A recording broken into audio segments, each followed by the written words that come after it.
Baker from Somerset says he's looking for support to make a film about one of the county's most historic literary buildings.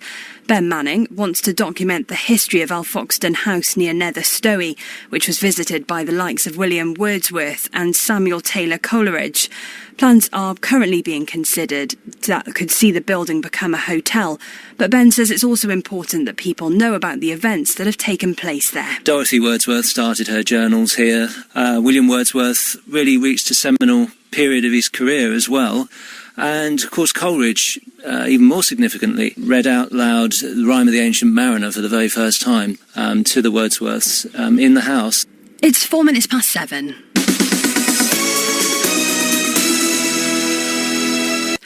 And one of Somerset's most significant literary houses could be the subject of a new documentary. Ben Manning, who lives in Nether Stowey, wants to make a film about Alfoxton House, which once played host to the likes of Samuel Taylor Coleridge and William Wordsworth. Somerset's weather, most parts will have a dry morning with some sun. Emma Britton at breakfast. BBC Somerset.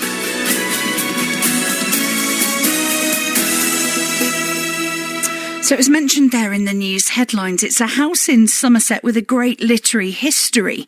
But I reckon many of you will have never heard of it. I haven't, and I grew up not very far from there. Alfoxton House in Nether Stowey was visited by the likes of William Wordsworth and Samuel Taylor Coleridge, who first read the Rime of the Ancient Mariner in the grounds of the building. At the moment, the house is in a state of disrepair, with the current owners planning to turn it into a hotel. But before they do that, one local man wants to make a documentary to chart the building's extraordinary history. His name's Ben Manning, and he's been speaking to BBC Somerset's Charlie Taylor. It's a beautiful old house, really. Alfoxton House, Alfoxton Park, as it's also known. A fascinating house in terms of literary history.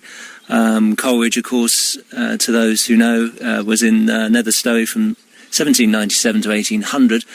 Whilst he was here, having met Wordsworth via Bristol and Racedown in Dorset, the Wordsworths came to stay in Alfoxton during that period. And Dorothy Wordsworth started her journals here, which, of course, every self-respecting English student will know. The Alfoxton account is fascinating. William Wordsworth really reached a seminal period of his career as well, so though he wasn't here for long, it was a very significant time in his development. And of course Coleridge, even more significantly, read out loud the Rime of the Ancient Mariner for the very first time to the Wordsworths in the house, not over at Coleridge Cottage, but here was the first time he delivered the poem. So it's fascinating from that perspective. There were lots of great literary figures who converged on the area during that short period. Everyone from William Hazlitt and John Thirlwall through to Charles and Mary Lamb, obviously Wordsworth and Coleridge themselves, the inventor Humphrey Davy, and a host of others who came here and spent time in and around Alfoxton. It's a beautiful area, beautiful house, but unfortunately in recent years has fell into something of a state, which is why I'm here today. Would you say, just before we come on to the state of the building, would you say that this is more important than Coleridge Cottage?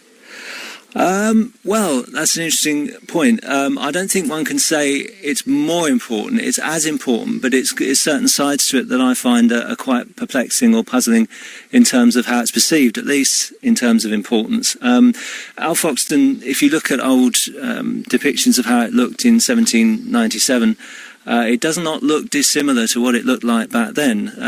It's actually quite recognisable, whereas Coleridge Cottage was greatly built on in Victorian times and altered in more recent years. So it actually looks more recognisable if Coleridge was able to time travel to now than Coleridge Cottage does. So I would say, yes, it is of as much importance, and it's just a great pity that it's fell the way it has, really.